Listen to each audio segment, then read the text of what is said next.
import of what happened yesterday.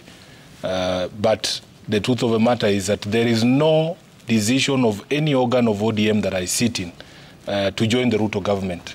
In fact, ever since the meeting at KICC, where the first product of the NADCO conversation was being birthed, the signature on the IEBC Act, I think there has been a deliberate effort to misrepresent the position of a party, especially in the print media. And I have to be honest with you, Trevor, that I personally am not very happy with the way that the media has chosen to report the matters that have happened in the past few weeks. Because at KICC, our leader spoke very clearly that what the party would have wanted to see is a national conversation. And there has been a deliberate effort in media to conflate a national dialogue with a dialogue between ODM and UDA, or between Raila Odinga and William Ruto, to join his government. Nothing could be further from the truth. And we are being accused of not communicating clearly. We are being accused of prevaricating. We are being accused of doublespeak. We are being accused of being wishy-washy or being turncoats and turning at every turn. But I have been very clear as SG of ODM. If you look at the communication that has come from the party, from the decision or the communication at KICC during the signature of the IEBC bill, Raila Odinga said that we as a party would welcome a national conversation to address the issues that have been raised by the Gen Zs, that have been raised by people that have bedeviled this country over a period of time. And when he finished that conversation, he came and convened a central committee of the party, because that's what Baba always does. If there is no opportunity for us to meet before an event, he always comes back to the party to brief the party and to take a common position. So he comes and we have a central committee of the party. And after that central committee of the party, we make a declaration, a statement from ODM. I write these statements myself and I read them myself. There is no confusion on the part of the SG of ODM. There is no confusion on the part of any organ of the party.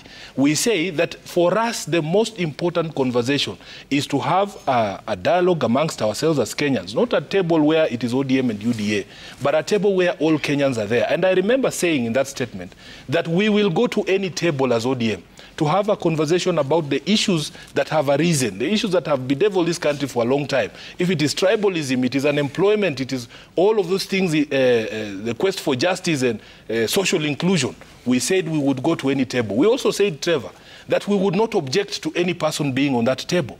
If we went to that meeting and we found the devil there, we would allow him to say his bit, because I also have things to say to the devil. If the devil asks me for a meeting, I will go to that meeting. I have things to say to the devil. You know, I need to tell him that scripture is clear. He will not win. It is clear that he's in a losing battle. He might as well give up already. And the Bible tells me that God himself, in the book of Job, has conversations with the devil. You cannot tell me there's a table that I cannot go to.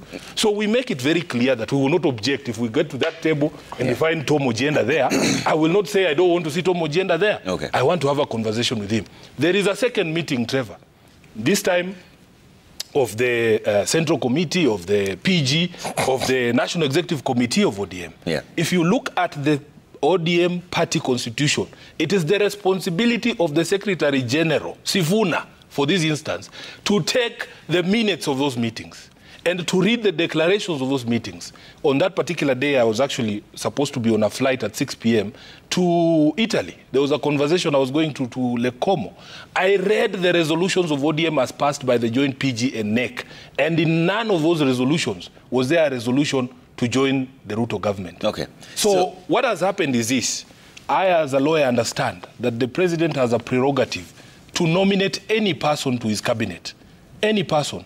So if he has been having conversations with John Mbadi, you will not get me to say anything bad about John Mbadi. He's a man that I've worked with in ODM for a very long time. But if he is honest, he will tell you there was no resolution of any organ of the party, because he sits in his organs of the party. Okay. For him to join government, he has been tapped by the president. He has accepted. Yeah. So we don't begrudge these four people.